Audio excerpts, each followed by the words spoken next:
오늘부터 사도행전 말씀을 전하려고 합니다. 이 사도행전의 저자는 누가죠. 누가는 기독교 역사가로서 두 권의 책을 기록했습니다. 하나는 누가복음이고 두 번째는 사도행전입니다. 누가복음에는 예수 그리스도의 생애를 기록했습니다. 예수님께서 행하신 기적들과 교훈들, 그리고 예수 그리스도의 십자가의 죽음과 부활의 사건을 기록했습니다. 그리고 사도행전은 이 누가복음의 속편으로서 예수 그리스도의 그 구원 사역이 이제는 사도들과 교회를 통하여 계속되어 가는 것을 기록한 책입니다. 예수님께서는 부활하신 후에 40일 동안 이 세상에 계시면서 제자들의 믿음을 굳건하게 세워주시고 그 다음엔 승천을 하셨습니다. 예수님께서 승천하시기 직전에 제자들에게 남기신 이 지상에서의 마지막 말씀이 오늘 본문 8절 말씀에 나옵니다. 오직 성령이 너희에게 임하시면 너희가 권능을 받고 예루살렘과 온 유대와 사마리아와 땅끝까지 이르러 내 증인이 되리라 하시니라. 내 증인이 되리라. 이것이 예수님께서 이 땅에 남기신 마지막 말씀입니다. 그리고 이것이 사도행전의 주제 구절입니다. 사도행전은 이 예수 그리스도의 명령이 실현되어 가는 과정을 우리에게 보여주고 있습니다. 그리고 이 예수님의 마지막 말씀은 복음서에서도 비슷하게 나타납니다. 마태복음을 보면 너희는 가서 모든 족속으로 제자를 삼아, 마가복음에는 너희는 온 천하에 다니며 만민에게 복음을 전파하라, 누가복음에는 너희는 이 모든 일의 증인이라.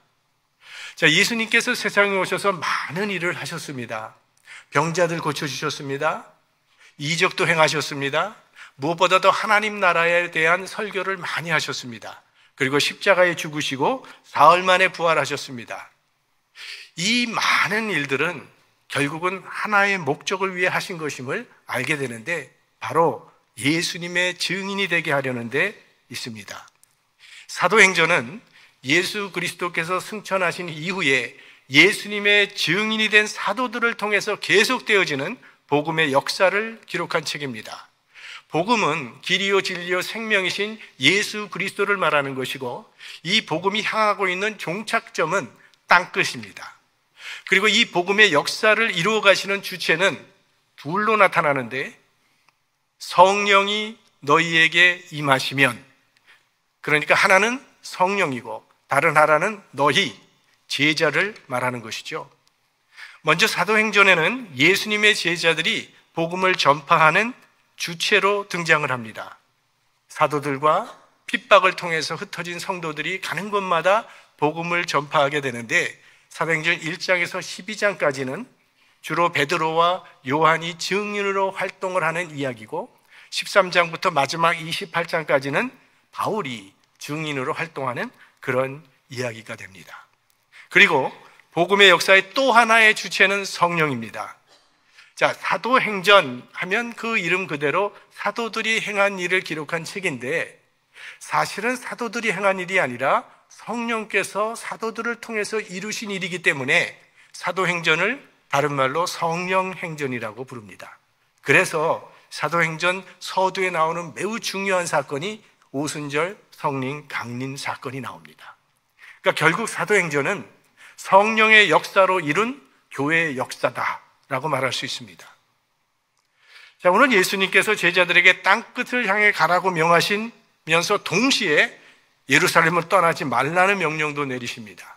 4절 말씀을 보면 사도와 같이 모이사 저희에게 분부하여 가라사대 예루살렘을 떠나지 말고 내게 들은 바 아버지의 약속하신 것을 기다리라. 아버지의 약속하신 것을 기다리라고 하시는데 아버지의 약속하신 것은 성령이라는 것이 그 다음 5절에 나옵니다. 요한은 물로 세례를 베풀었으나 너희는 몇 날이 못 되어 성령으로 세례를 받으리라 하셨느니라. 여기 몇 날이 못 되어서 성령의 세례를 받으리라 라고 말씀하시면서 그러니까 성령을 받기 전까지는 예루살렘을 떠나지 말라는 명령입니다. 이것은 복음의 역사에 있어서 성령의 역할이 얼마나 중요한 것인가를 강조하시는 말씀입니다. 성령을 받아야만 복음의 역사가 이루어진다는 그런 말씀이에요. 우리가 하나님의 일을 한다고는 하지만 하나님과 상관없이 할 수도 있습니다. 자기의 신념, 야망, 열정을 가지고 하나님의 일에 뛰어들 수도 있다는 거예요. 그런데 자기가 붙인 불은 얼마 가지 못하고 꺼지기 마련입니다.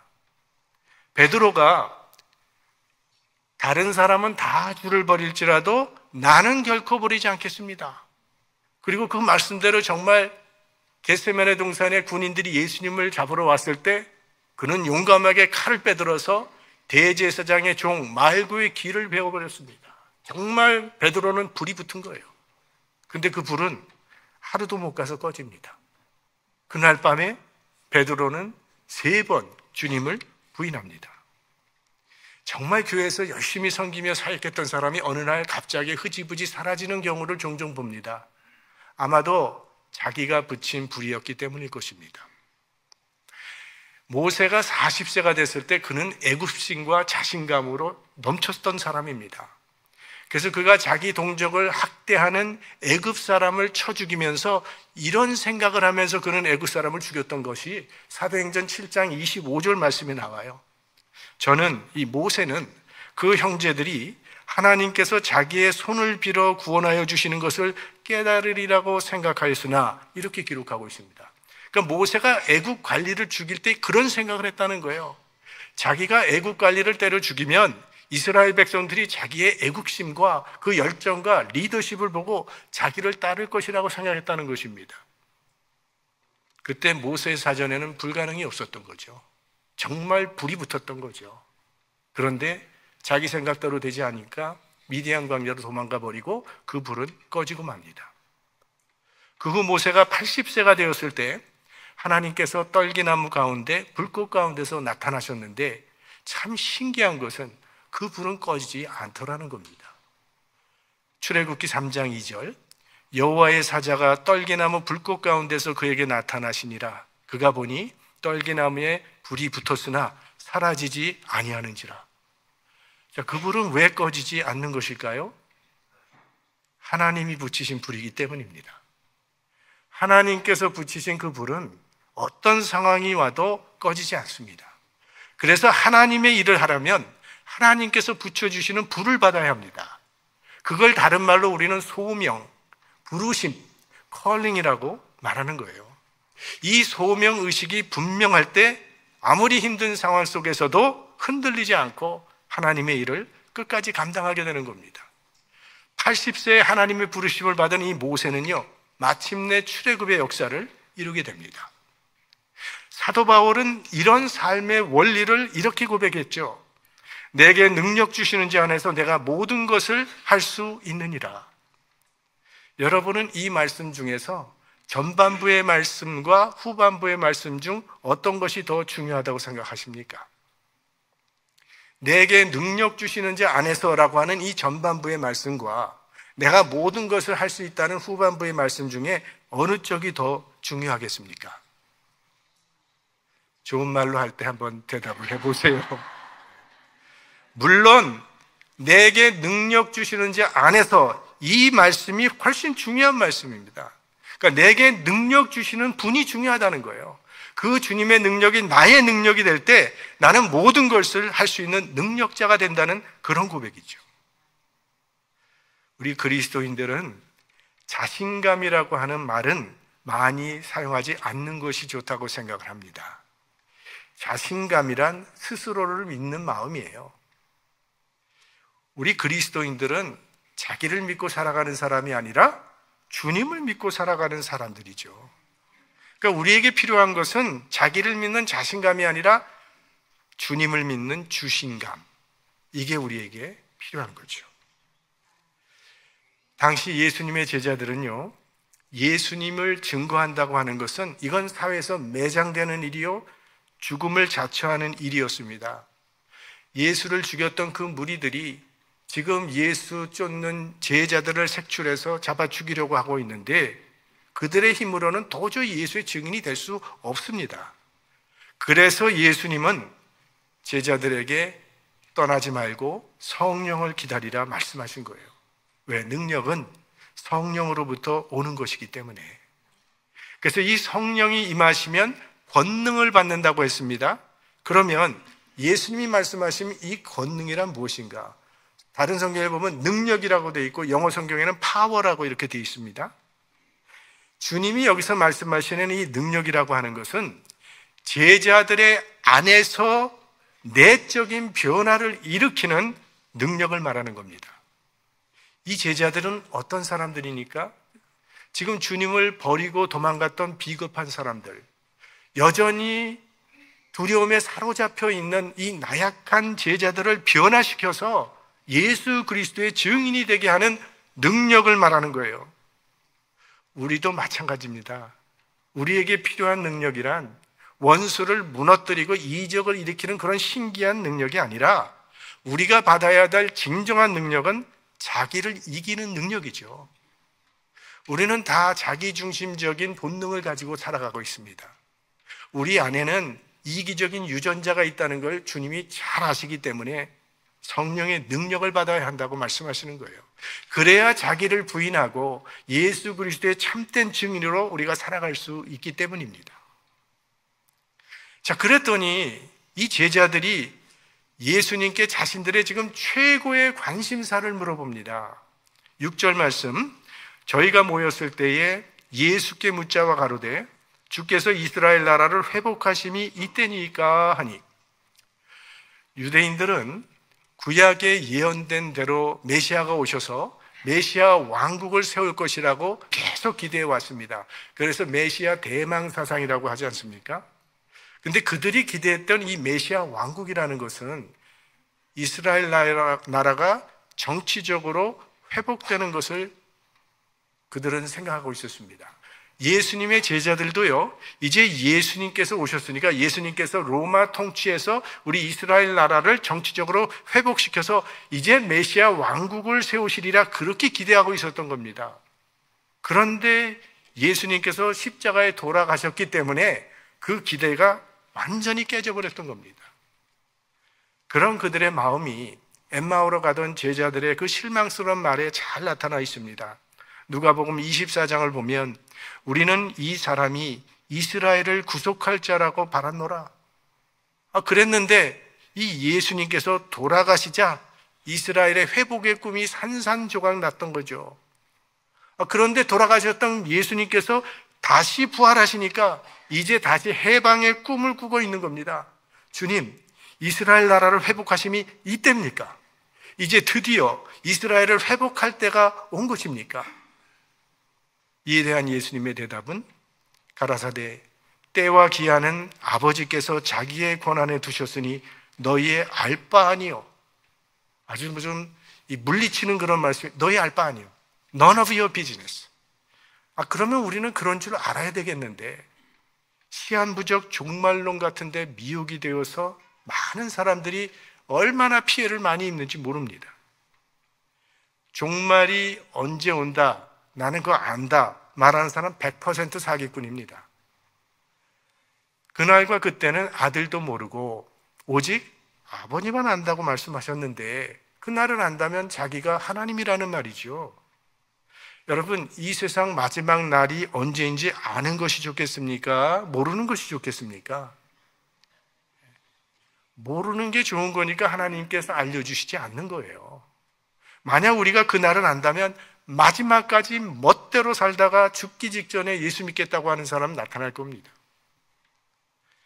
여러분, 내가 죽을 날을 아는 것이 좋겠습니까? 모르는 것이 좋겠습니까?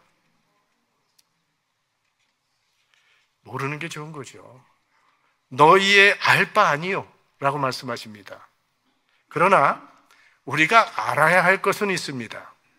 하나님 나라가 언제 이루어질지는 모르지만 하나님 나라가 어떻게 이루어지는지는 오늘 예수님께서 알려주십니다.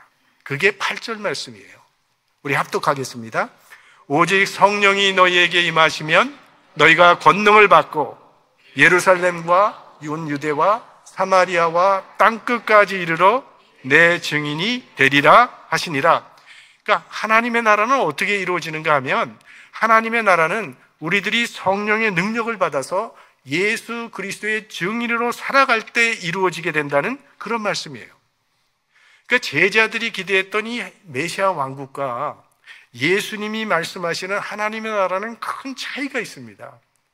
제자들은요, 정치적인 회복과 군사적인 회복을 기대했던 거예요. 외적인 변화를 그들은 기대하고 있었습니다. 그러나 예수님의 방식은 성령을 통한 내적 변화입니다. 하나님의 나라는 인간 회복을 통해서 이루어지게 된다는 그런 말씀이에요. 세계 제2차 대전이 끝날 때 일본이 연합군에게 항복할 때 그때 메가더 장군이 유명한 말을 남기지 않았습니까? 군대와 힘의 균형과 유해는 모두 실패한 것이다. 우리는 승리했다고 생각해서는 안 된다.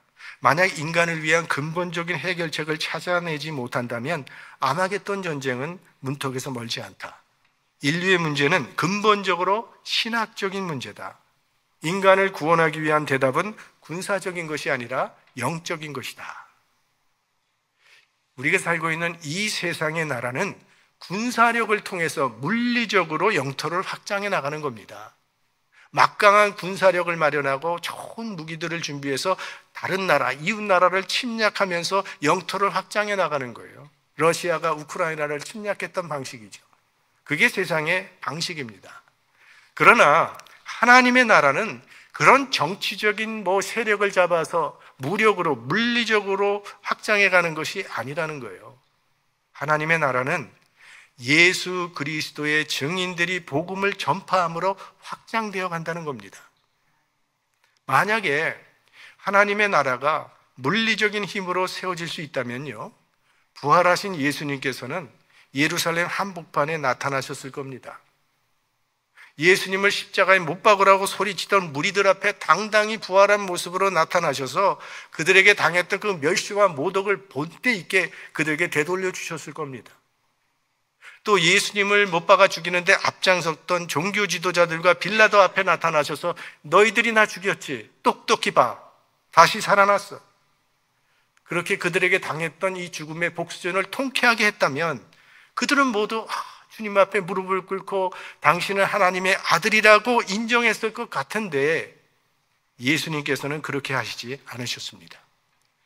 예수님은 단 한 번도 원수들 앞에 나타나신 적이 없어요. 오직 제자들에게만 나타나셨습니다. 그게 3절 말씀을 보십시오. 해 받으신 후에 또한 저희에게 확실한 많은 증거로 친히 사심을 나타내사 40일 동안 저희에게 보이시며 하나님 나라의 일을 말씀하시니라. 부활하신 후에 40일 동안 제자들에게만 보이셨다고 했어요. 그리고 여러 가지 증거를 통해서 그들의 믿음을 굳건하게 세워주시며 하나님의 나라 일을 말씀해 주셨다고 했습니다. 무슨 뜻이겠습니까? 너희들도 그렇게 하라는 뜻일 것입니다. 내가 너희에게 지금 한 것처럼 너희들도 사람들에게 내가 누구인지 알리는 나의 증인이 되라는 것입니다. 사회학자의 통계에 의하면요, 예수님께서 십자가에 돌아가실 당시 신자 수는 약 1000명이었다고 합니다. 로마 제국 인구의 0.001%밖에 안 되는 정말 극소수의 집단이었어요. 그 사람들은 나사렛 도당이라고 불렀어요. 하찮은 집단으로 무시하는 명칭이죠. 정말 그들은 사회적 신분도 하나도 없었고 가지고 있는 재물도 없었어요. 세상 사람들이 관심을 줄 만한 것이 하나도 없는 정말 미약한 사람들이었습니다. 그런데 그런 사람들이요, 300년 후에는 로마 제국의 57%가 되는 3,400만 명이라고 하는 인구를 예수 믿는 사람으로 변화시킨 엄청난 역사를 이루었다는 거예요. 로마 제국을 뒤집어 엎는 능력의 사람들이 되었습니다. 이제 사도행전을 읽어 내려가다 보면 이 그리스도인들을 뭐라고 부르냐면 천하를 어지럽게 하는 사람이라고 말합니다. 그만큼 영향력 있는 사람이 되었다는 거예요. 그들이 그렇게 할 수 있었던 이유가 무엇이었는지 사도행전이 우리에게 설명해 주고 있는 것입니다. 그것은 그들이 로마 제국에서 어떤 정치적인 세력을 얻었기 때문도 아니고 남들보다 교육을 많이 받았기 때문도 아니고 홍보 활동을 너무나 잘했기 때문도 아니고 그들이 선한 일을 많이 행했기 때문도 아닙니다. 물론 그들이 로마 제국에서 선한 일을 많이 해왔던 것은 다 알고 있는 사실입니다. 그러나 그것이 로마 제국을 뒤집어 엎는 결정적인 계기는 아니었어요. 그들이 세상을 변화시킬 수 있었던 결정적인 이유는요, 예수 그리스도가 십자가에 죽으시고 다시 부활하셨다는 소식을 전했기 때문입니다. 예수 그리스도의 복음이 세상을 변화시키는 능력이 되었던 거예요. 우리나라를 봐도 우리는 알 수 있죠. 가난과 질병과 무지와 미신과 양반, 천민 이런 신분제도에 쩔어있던 우리나라가 어떻게 오늘과 같이 세계적으로 경쟁력을 갖춘 나라로 변화되었습니까? 정치인들 때문에 변화되었습니까? 경제인들 때문에 변화되었습니까? 아니면 해외에서 우리가 원조를 많이 받았기 때문에 그 힘으로 변화되었습니까? 이유는 단 한 가지뿐이에요. 복음이 들어오면서부터 변화되었습니다. 예수 그리스도에 대한 소식이 한반도 방방곡곡에 전해졌기 때문이에요. 그 복음이 전해지니까 사람이 변화되죠. 신분제도가 철폐되죠. 미신이 사라지고 교회가 세워지고 학교가 세워지고 병원이 세워지면서 사회가 변화되었습니다. 복음으로 인해서 나라와 민족이 새로워진 겁니다. 만약 우리들이 내가 속한 그곳에서 예수 그리스도의 참된 증인으로 살아간다면 이 세상도 변화가 일어나게 될 줄로 믿습니다. 그러므로 우리 교회는요, 예수 그리스도의 증인이라고 하는 이 정체성을 절대 잃어서는 안 됩니다. 교회는 사람의 생각이나 이념을 전하는 곳이 아닙니다. 그런 것을 전하기 시작하면 결국 기독교는 무너지게 됩니다. 아무리 좋은 이념이나 아무리 좋은 가치를 갖고 있다 할지라도 시간이 지나면 쇠퇴하는 것이 인간 역사입니다. 제가 학교 다닐 때는 다 타이프라이터 썼어요. 지금 타이프라이터 어디 있습니까? 지금 워크맨이 어디 있습니까? 레코드판도 카세트 테이프 다 없어진 지 오래됐습니다. 한때 세상에 그렇게 유행하다가 역사 속으로 사라져버린 것들이 얼마나 많습니까? 그런데 왜 교회는 2000년이라고 하는 세월이 흘렀음에도 불구하고 사라지지 않는 것일까요? 교회가 이 사회를 위해서 좋은 일을 많이 하기 때문일까요? 사실 교회는 역사적으로 과거도 많이 저질렀습니다. 십자군 전쟁, 종교 전쟁, 종교 이단 재판을 통해서 수많은 무고한 사람들의 생명을 앗아가는 이런 과오를 수도 없이 저질렀어요. 지금도 교회의 과오는 현재 진행형입니다. 그럼에도 불구하고 교회가 소멸되지 아니하고 존재하고 있는 이유는요, 교회에게 주어진 사명이 있기 때문입니다. 교회는 예수 그리스도의 복음을 전해야 할 증인의 책임을 부여받은 공동체이기 때문입니다. 이 정체성을 잃어버리면 교회의 존재 가치도 사라지는 겁니다. 자, 이렇게 말씀을 마치신 후에 예수님께서는 하늘로 승천하셨고 제자들은 하늘로 올라가는 예수님의 모습을 자세히 살펴보고 있었다고 했습니다. 그때 천사들이 나타나서 말하기를 가로되 갈릴리 사람들아 어찌하여 서서 하늘을 쳐다보느냐? 너희 가운데서 하늘로 올리우신 이 예수는 하늘로 가심을 본 그대로 오시리라 하였느니라.